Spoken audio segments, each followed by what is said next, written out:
सार वचन राधा स्वामी वार्तिक भाग दूसरा। वचन 228। यह सच है कि नाम का प्राप्त होना बहुत मुश्किल है, पर नाम के प्राप्ति वालों की शरण लेना तो सहज है। और हमेशा से यही चाल चली आई है कि हर एक को नाम नहीं प्राप्त होता, पर शरण लेते चले आए हैं। और शरण में बहुत आनंद है। संतों के हाथ भी यह जुगत नहीं लगी, वह भी आप बन बैठे, पर यह जुगत जीवों के हाथ लगी है। वचन 229। जो कोई चाहे कि संत सद्गुरु की पहचान कर ले और जो बातें कि ग्रंथों में लिखी हैं उनसे विधि मिलावे, तो हरगिज नहीं मिलेगी और पहचान न होगी। उसको चाहिए कि कोई दिन उनका संग करे, तब पहचान आवेगी, और कोई उपाय पहचान करने का नहीं है। वचन 230।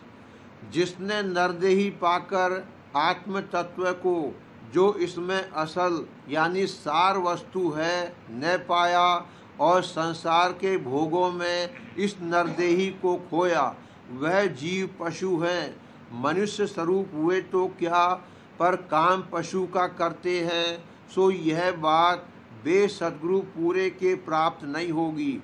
प्रथम तो सद्गुरु पूरे का मिलना मुश्किल है, और जो मिले तो भाव नहीं आता है, क्योंकि आजकल भेखों का यह हाल है कि अपने को पूर्ण ब्रह्म कहते हैं और जीवों को ज्ञान सिखाकर भरमाते हैं।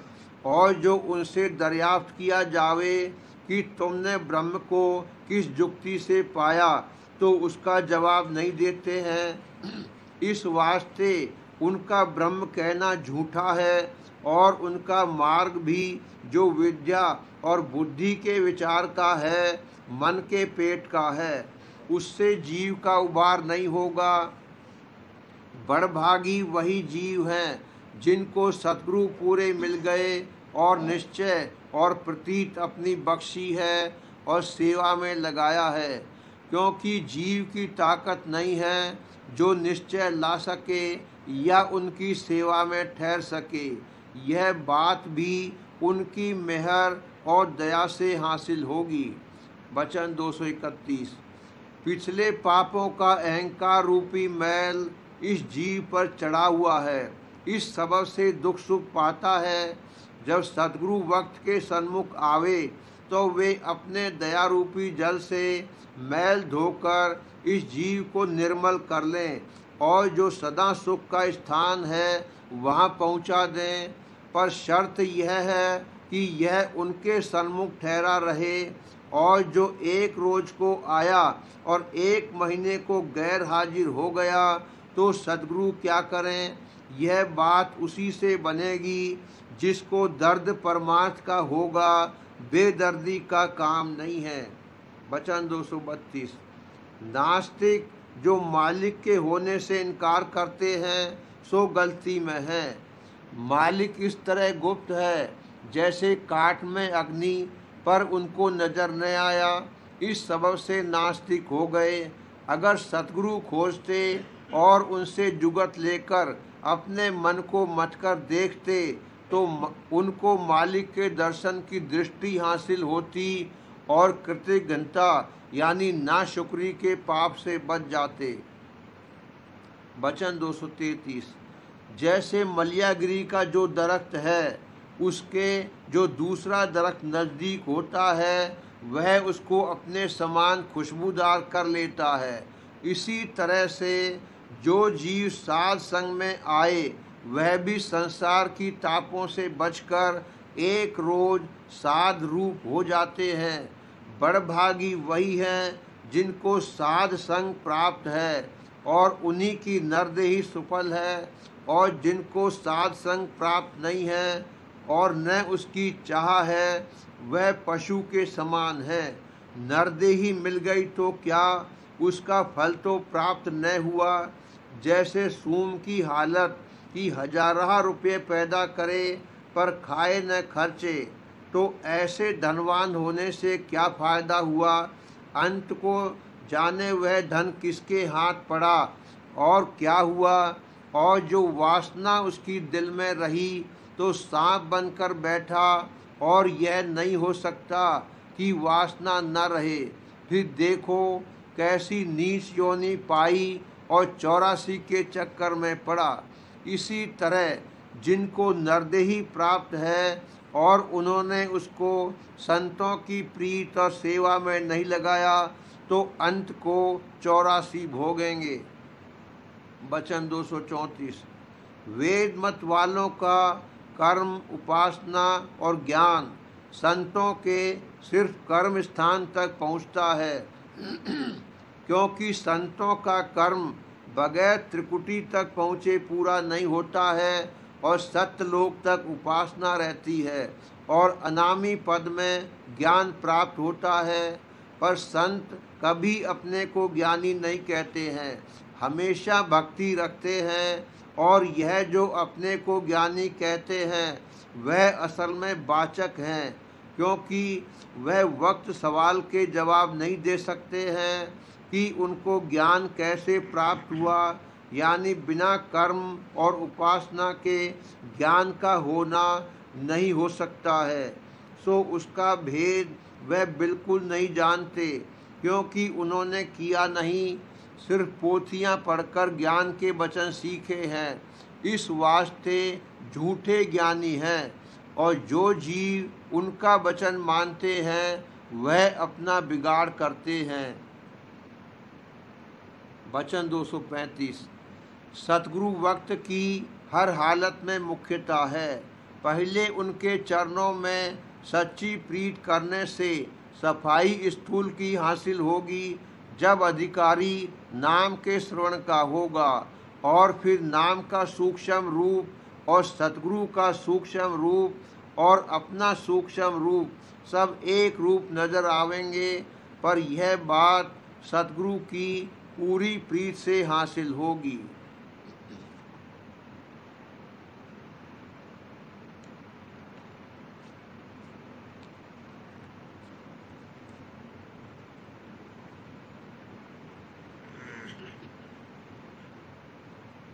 प्रेमपत्र राधा स्वामी, पहला भाग, सिलसिला वचन 50। दूसरा, प्रसादी देने और लेने पर ऐतराज। जाहिर है कि ये रस्म गुरु की प्रसादी लेने की सब मतों में कदीम से जारी है, और उसी मुआफिक मंदिरों में प्रसादी और चरणामृत बांटने का दस्तूर जारी है। अब समझना चाहिए कि जिस वक्त वे महात्मा जिनकी मूर्ति की मंदिर में पधराई गई है मौजूद होंगे, तो उस वक्त वे भोग लगाकर यानी झूठा करके प्रसाद सेवकों और भाव वालों को बांटते होंगे, क्योंकि वे अपने वक्त के गुरु और मालिक से मिलने का रास्ता बताने वाले थे। इसी तरह से हर एक स्थान जहाँ महात्मा और भक्तों की समाधि या कोई निशान मौजूद है और उसके दर्शन और पूजा के वास्ते सैकड़ों कोसों से लोग आते हैं, तो वहाँ पर भी प्रसाद बदस्तूर बांटा जाता है, और पहले बटने से ध्यान करके उन महात्माओं को भोग लगाया जाता है। तो अब विचारना चाहिए कि जिस वक्त वे महात्मा जिंदा थे, उस वक्त उनके भाव वाले पहले उनको खिलाकर प्रसादी लेते होंगे, और उन महात्मा की जात पात का कुछ ख्याल नहीं करता होगा। और जाहिर है कि जितने अवतार और संत और साध और भक्त और महात्मा पिछले वक्तों में पैदा हुए और जिनकी पूजा आम तौर पर जा बजा हर एक देश में, जैसा कि ऊपर की दफ़ा में जिक्र हो चुका है, जारी है, इनमें से कोई भी जात का ब्राह्मण नहीं था, बल्कि बहुत से नीची जात में प्रकट हुए, पर उनकी प्रसादी गुरु भाव करके उनकी मौजूदगी में और भी बाद उनके चोला छोड़ने के सब सेवक और भाव वाले जीव लेते चले आए हैं। और इस जमाने में भी हर कोई, औरत और मर्द, अपने अपने गुरु की प्रसादी, चाहे वे कबीर पंथी हैं या नानक पंथी या दादू पंथी या कोई और भीख और पंथ में से है या गुसाई वगैरह, बगैर दरियाफ्त करने उनकी जात पात के लेते हैं। बल्कि गोकुलस्थी गुसाइयों का उगाल भी बड़े शौक और भाव के साथ गहरी भेंट और पूजा देकर लेते हैं। और जगन्नाथ जी में हर एक जात के यात्रियों की झूठन खुद वहाँ के पुजारी और पंडे और सब कोई आपस में खाते हैं और उसको प्रसाद समझकर दूर दूर अपने घरों में ले जाकर खाते हैं और अपने कुटुंबियों को बांटते हैं। और मथुरा वृंदावन में सब जात वाले मंदिरों में एक जगह बैठकर दाल रोटी और कड़ी चावल और खिचड़ी वगैरह की प्रसादी खाते हैं और सखरन निखरन का बिल्कुल भेद नहीं करते। और बहुतेरे आदमियों के हाथ अपने मकान पर मंगवा लेते हैं और कभी कभी गुसाई लोग अपने आदमियों के हाथ घरों पर भिजवा देते हैं और मंदिर से अपने घरों पर भी ले जाते हैं। बहुतेरे लोग जो भेक निष्ठा रखते हैं वे कुल भेकों की बगैर दरियाफ्त करने जात और पात के चरनामित प्रसादी लेते हैं। और ये दस्तूर पंजाब और सिंध वगैरह में आम तौर पर जारी है। और मुसलमानों में भी गुरु का उलिश यानी झूठन भाव के साथ लेकर खाते हैं। खुलासा ये है कि गुरु और साध और महात्मा और गुसाई और साहबजादे और हर एक पंथ के महंतों और गंदी नशीनों की प्रसादी खाना आम तौर पर सब देशों और सब मतों में जारी है। फिर जो लोग कि इसको बुरा समझते हैं और इसकी निंदा करते हैं वो परमार्थ के हाल और चाल से बिल्कुल बेखबर हैं और आप कुछ भी परमार्थ की करनी नहीं करते और जात पात या विद्या और बुद्धि या धन और हुकूमत के मान और अहंकार में डूबे हुए हैं। फिर ऐसे लोगों की निंदा और तान और हंसी के वचनों का सच्चे परमार्थियों को किसी सूरत में ख्याल करना अपनी भक्ति और परमार्थ की कमाई में खलल डालना है। देखो तमाशबीनों को कि मुसलमानी और ईसाइयन और नीच जात वाली औरतों के साथ मोहब्बत करते हैं और उनके घरों पर रात दिन पड़े रहते हैं और वहीं खाते पीते हैं या ऐसी औरतों को अपने घरों में लाकर रखते हैं और जो उनसे औलाद पैदा होती है उसके साथ वैसा ही बर्तावा करते हैं जैसा कि शादी की हुई बीवी की औलाद के साथ बरतते हैं और अपनी बिरादरी और जात वालों का कुछ भी खौफ या ख्याल न करके खुला खुली ऐसे काम करते हैं और फिर उनसे कोई कुछ नहीं कहता और न उनको ऐसे काम से रोक सकता है। इसी तरह बहुत से ऊंची जात वाले लोग गोश्त और शराब खाने पीने के वास्ते डाक बंगले और अंग्रेजी होटल यानी मुसाफिर घर में जहाँ मुसलमान बावर्ची सब तरह का गोश्त और खाना पकाते हैं जाकर खाना खाते हैं और बेखौफ इस काम में बर्ताव करते हैं। बाजे गोश्त वालों की दुकान से कलिया और कबाब खरीद करके और अपने मकान पर लाकर खाते हैं। इन लोगों पर कोई बिरादरी के लोग तान नहीं मारते हैं और न उनको इस काम से रोकने का जतन करते हैं।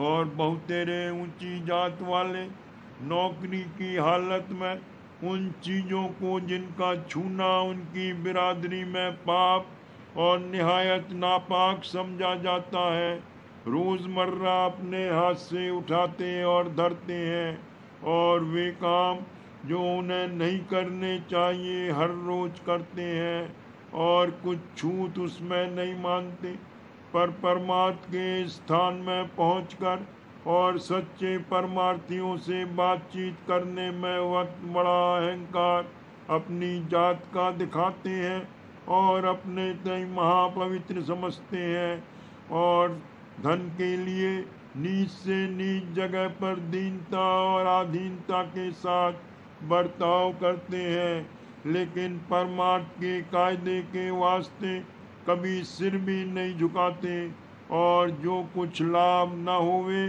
तो ऐसी जगह कदम भी नहीं रखते हैं। फिर जो लोग की गुरु भक्ति अपने जीव के कल्याण के वास्ते कर रहे हैं, उनको अपनी भक्ति की चाल के बर्ताव में मूर्ख और नादान और परमार्थ के विरोधी जीवों की निंदा का ख्याल करना किस तरह दुरुस्त हो सकता है। वेद और शास्त्र के हुक्म के मुआफिक पिछले वक्तों में सब जीव पहले ब्रह्मचर्य अवस्था धारण करते थे और उस अवस्था में बराबर गुरु के पास रहकर उनकी सेवा करते थे और प्रसादी खाते थे और ब्रह्म विद्या पढ़ते थे और गुरु से उपदेश लेकर अभ्यास करते थे। पर इस वक्त में वो चाल बहुत कम जारी है, बल्कि बंद हो गई है और इस सबब से लोग गुरु और गुरु भक्ति की महिमा से बेखबर हैं और अपनी ऊंची समझ और अनजानता से सच्चे परमार्थियों और अभ्यासियों की कार्रवाई पर तान और तृष्णा लगा करके पापी और निंदक बनते हैं। अब जो कोई की सच्चा परमार्थ कमाना चाहता है, वह खुद विचार ले कि ऐसे नादान, अहंकारी और निगुरे संसारियों की बात काबिल सुनने और मानने के है या नहीं। यह लोग रात दिन चूहों, बिल्लियों, कुत्तों, मक्खियों, चींटियों और चिड़ियों का झूठा खाते हैं और गुरु और भक्तजन की प्रसादी लेने वालों पर तान मारते हैं। इस जगह पर तुलसीदास जी का एक शब्द जो उन्होंने ऐसे लोगों की निस्बत कहा है लिखा जाता है, ऐसी चतुरता पर छार, हरत पर धन, धरत रुचरच, भरत उद्राहार, नेकव नहीं प्रीत गुरु से महालंपट जार, ऐसी चतुरता पर छार। मात मरी है, पितु मरी है कुल परिवार, जानत एक दिन हम मरी है, तऊ न तजद विकार, ऐसी चतुरता पर छार। गुरु प्रसाद में छूत लावत, करत लोकाचार, नारी का मुख धाय चूमत, अदर लिपटी लार, ऐसी चतुरता पर छार। संत जन से द्रोह राखत, नात साड़ू सार, तुलसी ऐसे पतिजन को तजत न कीजे बार, ऐसी चतुरता पर छार। और एक पद दूसरा भी तुलसीदास ने निस्तप्त परमार के विरोधियों के लिखा है, उसकी भी 2-3 कड़ी लिखी जाती है। इसमें समझाया है कि चाहे कैसे ही नज़दीक के रिश्तेदार होवें और जो वे परमार्थ में विरोध करें तो उनको दुश्मन के मुआफिक जानकर कतई छोड़ देवे। जिनके प्रिय न राम विदेही, तजिए तिन्हि कोट बैरी सम, यद्यपि परम स्नेही, पिता तजे प्रहलाद विभीषण, बंधु भरत महतारी, बलि गुरु तजे नहा ब्रिज बनिता, भय जग मंगलकारी। सत्य पुरुष राधा स्वामी दयाल ने भी ऐसे बाब में एक शब्द फरमाया है कि जिसमें हुक्म है कि जहाँ तक बने कुटुंबी और रिश्तेदारों से मेल रखते हुए भक्ति करे तो इसमें दोनों का फायदा होगा, लेकिन जो उनमें से कोई परमार्थ में बेमतलब बिगड़ डाले और सख्त विरोधी मालिक के भजन और गुरु भक्ति का होवे और किसी तरह उस पर अपना काबू न चले, तो दीनता और मुलामियत के साथ उससे अलहदा हो जाने में किसी तरह का पाप और दोष नहीं है, क्योंकि इस बात का बड़ा ख्याल रखना चाहिए कि मूर्ख जीव जो अपनी अनजानता से परमात्मा में विघ्न डालते हैं, उनके संग और सबब करके किसी तरह अपनी भक्ति में खलल न पड़े, नहीं तो जन्मान जन्म पछताना पड़ेगा और उनका भी ऐसी चाल चलन से भारी नुकसान होगा। यानी बजाय उनके जीव के कारज होने के सच्चे परमार्थी के संग साथ से उनके सिर पर निंदक और विघ्न कारक होने का पाप का पहाड़ चढ़ेगा और उसके एवज में बहुत दुख उनको सहने पड़ेंगे। क्योंकि जैसे एक आदमी को सच्चे परमार्थ में लगाने का भारी पुण्य होता है और उपकारक पर मालिक की दया आती है और उसका उद्धार जल्दी होता है, ऐसे ही परमार्थ से हटाने वाले या परमार्थ की करनी में विघ्न डालने वाले को ऐसा भारी पाप होता है कि जिसके सबब से उसको इस जन्म में भी और भी आगे के जन्म में दुख भोगने पड़ते हैं। शब्द धोखा मत खाना जग आए प्यारे, धोखा मत खाना जग आए, कोई मीत न जानो अपना, सब ठग बैठे फांसी लाए। जब सच्चा होए चले डगर गुरु, तब ही चौके रोके आए, ऊंच नीच कहे बचन तोक के, मन को ते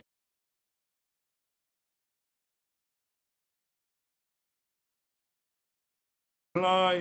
तेरी हानि लाभ नहीं सोचे, अपने स्वार्थ रहे लिपटाए। तू भी चतुरा गुरु का प्यारा, उन संग रहो गुरु चरण समाए। उनको भी इस भांत भलाई, तेरी भक्ति न थकती जाए। जो बेमुख गुरु भक्ति नाम से कोई तरह काबू नहीं पाए, तो जुगती से दीन विधि से छोड़ चलो संग दोष न ताए।